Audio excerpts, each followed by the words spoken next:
il y a deux parties, hein. Il y a la partie qui est plutôt donc filmée. Donc là, a été constituée sur base d'interviews qui ont été réalisées au Rwanda. Et à chaque fois, en fait, c'est plutôt la compilation de plusieurs interviews qui ont donné 4 textes différents, portés par 4 acteurs, concernés plus ou moins directement par ce chapitre de l'histoire.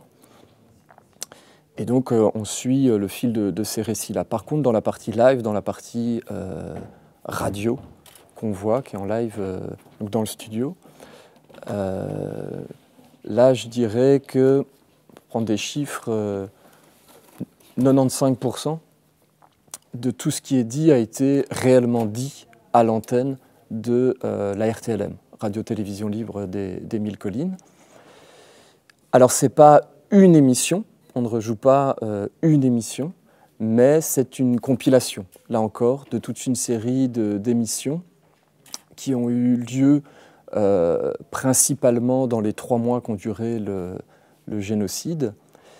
Et c'est un peu des moments caractéristiques, en fait, des émissions un petit peu caractéristiques qui ont eu lieu pendant ces 3 mois.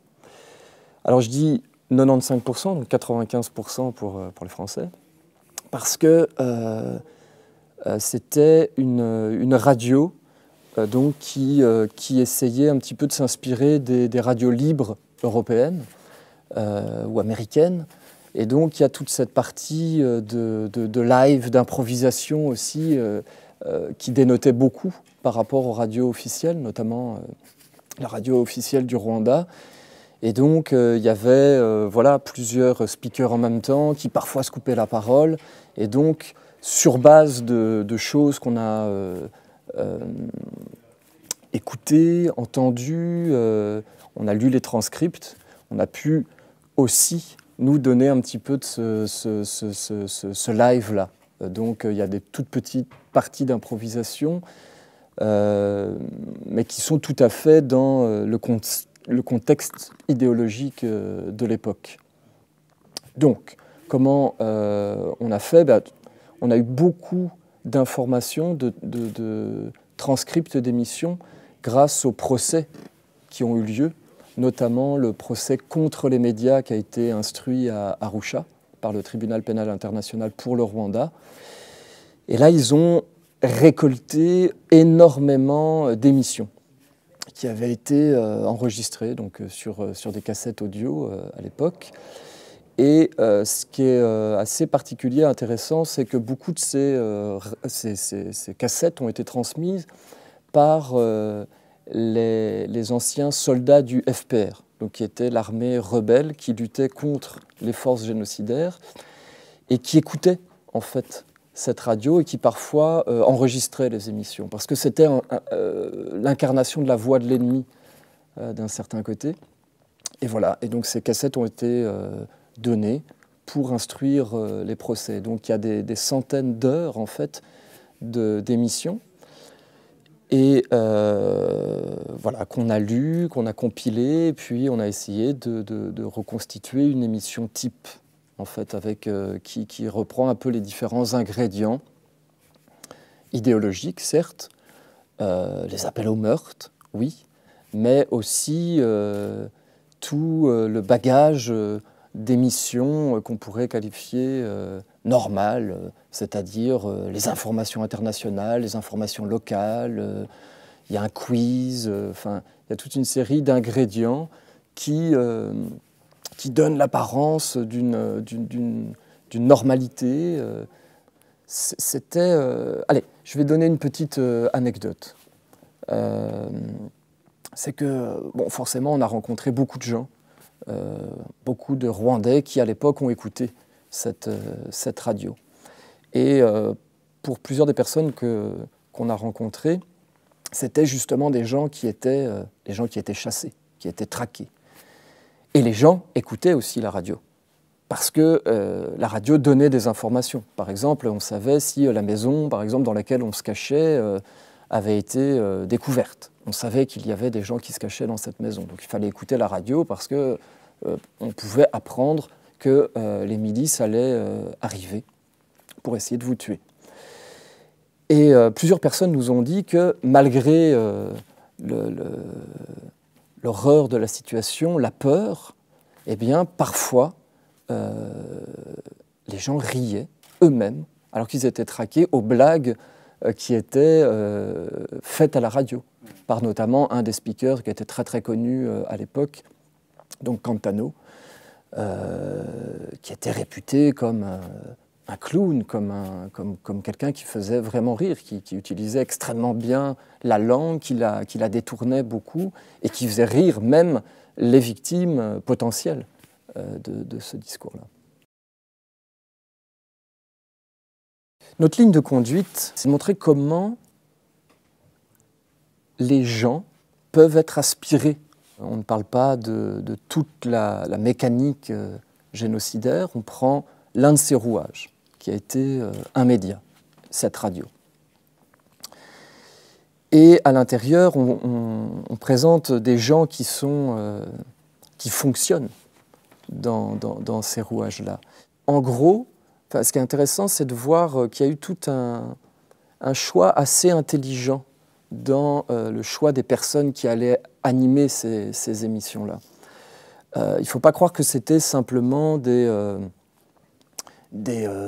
grands leaders d'opinion, des grands penseurs du génocide qui venaient faire des discours lénifiants, en fait. On utilisait de manière assez opportuniste les qualités propres à chacun. Et on est à la croisée, si vous voulez, de gens qui croyaient au discours, mais qui avaient aussi des motivations personnelles. Par exemple, par rapport au personnage que j'incarne, Georges Ruggiu, le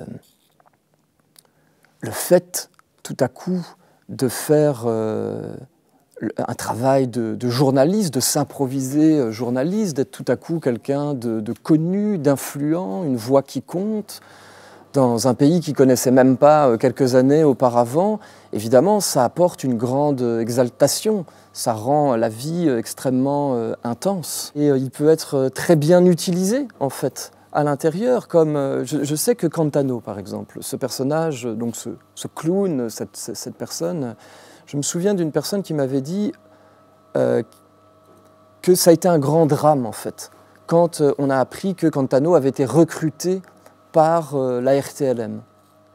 Des gens qui étaient donc les ennemis du pouvoir en place, qui faisaient partie des rebelles, c'était une catastrophe pour eux, parce qu'ils l'aimaient, en fait. C'était aussi quelqu'un qui animait les matchs de foot, c'est quelqu'un qui était aimé, qui faisait rire, c'était une personnalité connue au Rwanda qu'on aimait, et tout à coup, il est utilisé par un média qui propage l'idée génocidaire, et il est très bien utilisé comme ça.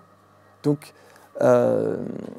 Valérie Bemeriki, une autre des journalistes qui est présentée dans la pièce, elle avait vraiment fait des études de journalisme, et elle, c'est quelqu'un qui était aimé aussi parce qu'elle faisait des reportages sur le terrain, à vocation sociale, c'était quelqu'un qui était très croyant. Le Rwanda de l'époque était un pays extrêmement croyant. Et donc, elle apportait un peu aussi cette caution religieuse. Donc, voilà, chacun était un petit peu recruté au sein de cette radio, bien sûr, parce qu'il croit au discours politique en vigueur à ce moment-là, a peur de l'ennemi, l'ennemi va nous massacrer. Et donc, on montre comment ces ambitions personnelles, oui, rejoignent l'idéologie dominante, l'idéologie génocidaire à ce moment-là.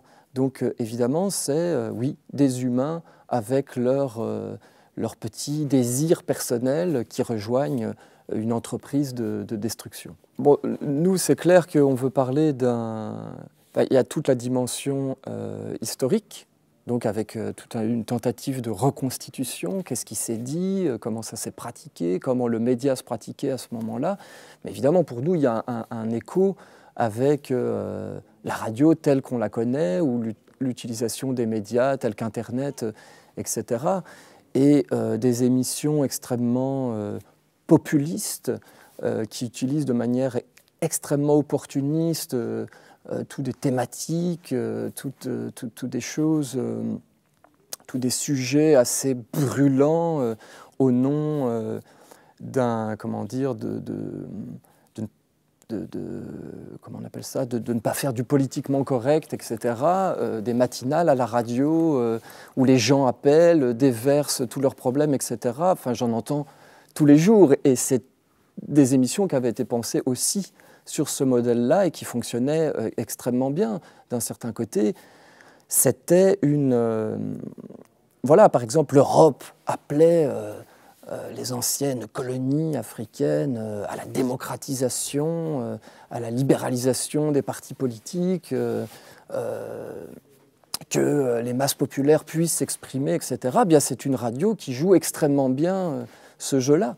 On passe à l'antenne, effectivement, des appels, des auditeurs, on brosse l'auditeur dans le sens du poil, on est proche de l'auditeur.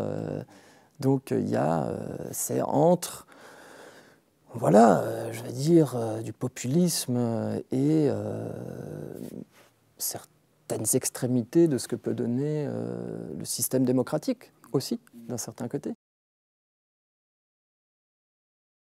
Ça a plusieurs vertus, je dirais. C'est que la première, c'est effectivement de créer un effet de distance.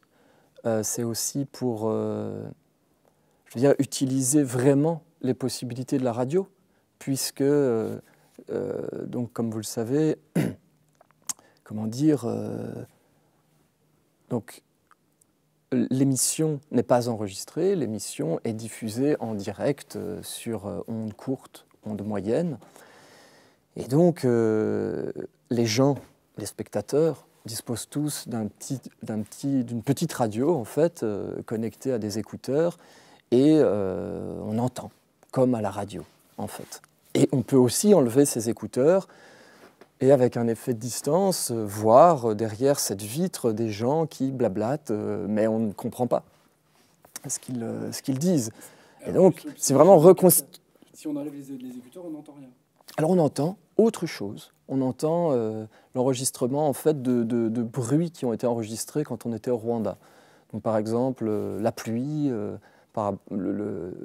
les grillons, autre chose, en fait. Et à quelques moments, on entend la même chose, enfin c'est plutôt au moment des musiques diffusées en même temps à l'antenne et en même temps dans l'espace. Mais donc, c'est clair que quand on enlève les écouteurs, on est totalement à distance de ce qui se produit, c'est dans un autre espace. Alors ça, c'est une chose. Il y a évidemment l'effet de miroir, parce que généralement, on joue en bifrontal, c'est-à-dire que des spectateurs voient quelque chose qui se déroule, mais voient aussi en face d'autres gens qui écoutent. Et donc, il y a évidemment l'effet, je veux dire, de miroir. Donc ça, c'est aussi une chose. Et puis, évidemment, au niveau du jeu, puisque dans le travail qu'on mène avec Milo, il y a toujours un rapport à l'ultra-réalisme. Donc je ne parle pas de naturalisme, mais de réalisme fort. Bien sûr, l'effet bocal ou l'effet microcosme, nous, on est comme dans un studio. Et donc, bien sûr, on sait qu'on est vu, mais ça nous permet d'être totalement en prise avec notre action, d'être entre nous. Comme il y a l'aspect bifrontal, on n'a pas peur de se retourner. Enfin, on ne doit pas se retourner, de proclamer quelque chose au public. On est vraiment dans l'action qui consiste à... oui, c'est vraiment nous et le micro, la voix à travers le micro comme une arme, et on cherche à... En fait, c'est retrouver la même action que ces gens, que ces speakers, c'est-à-dire... eux n'étaient pas en représentation, je veux dire, visuelle, mais bien utilisaient leur voix, cherchaient à s'adresser à leurs auditeurs. Et nous, on reproduit exactement le même geste, la même action. Ça nous permet de coller au plus proche de ce qu'ils faisaient eux-mêmes. C'est ce qui nous donne une certaine liberté en scène aussi. C'est-à-dire que le but, c'est de prendre, de construire ce discours ensemble, de prendre la parole au moment où on sait qu'on peut être efficace. C'est totalement, le but, c'est la parole. Et le reste, le corps suit, en fait. Le corps accompagne. Et ça nous procure une liberté. Si j'ai soif, je vais boire. Si ce n'est pas à moi de prendre la parole, si j'ai quelque chose à communiquer à mes collègues de travail, j'utilise les moments off pour leur communiquer quelque chose. Et c'est ça qui est intéressant, c'est pour ça qu'on ne l'entend pas, par exemple, dans le noir, ou qu'on ne l'entend pas aussi dans la pièce d'à côté, parce que ça aussi, ça humanise très fort ces personnages. C'est aussi des collègues. On voit, je veux dire, la vie aussi, dans les moments off particulièrement, de collègues entre eux. Voilà, de collègues qui parlent de leur boulot, mais qui parlent de leur vie d'à côté, qui se font des blagues de temps en temps, qui se coachent l'un l'autre, qui mangent, qui boivent, qui fument ensemble, tout ce qu'on ne voit pas effectivement normalement à la radio, et oui, qui est très proche de la réalité. Enfin, je veux dire, ça c'est aussi l'étude de qu'est-ce qui se passe en studio, vraiment, d'interviews qu'on a menées aussi, la vie à la radio. Nous, Vous amenez un peu de travail là-dessus, parce que c'est vrai que ça ressort fort que ces mecs sont en train de faire de la radio. Ce qu'on voit sur ces plateformes, c'est très palpable que vous êtes en train de faire de la radio. Oui, alors je dirais que ça c'était une des lignes du travail en amont, et puis ça s'est vraiment développé aussi au fil de la vie de la pièce. C'est ça qui est très intéressant, c'est que la pièce a quand même grandi et bénéficié de la longue tournée, en fait, de sa longue tournée. C'est clair que, par exemple, il y a une expérience assez fondamentale, c'est que le texte, juste un tout petit peu retravaillé, a été dit pour une fiction radiophonique allemande. Et donc Milena, qui fait partie aussi de l'IPM, a confié en fait ces textes à 4 autres speakers qui sont en fait des vedettes de la radio allemande, des voix qu'on entend. Et eux, évidemment, ils ont pratiqué la radio comme ils savent la pratiquer, je vais dire, oui, comme ils font la radio au quotidien. Et donc ça a donné des choses très intéressantes dans la circulation de la parole, dans la coolness attitude, dans comment relativiser, je ne sais pas, des informations graves avec de la bonne humeur. Enfin, donc de les voir au travail, de les entendre au travail, ça nous a aussi évidemment donné beaucoup de clés par rapport, oui, une forme de professionnalisme moderne de comment se pratique la radio. Donc je dirais que ça s'est fait aussi au fur et à mesure. Et puis, après, je ne sais pas, 150, 200 représentations, malgré nous, on devient un peu des professionnels de la radio, puisque voilà, c'est simplement, je veux dire, c'est le même travail, diffuser un message à travers un micro, sachant qu'on est diffusé, c'est des questions de rythme, de circulation de la parole,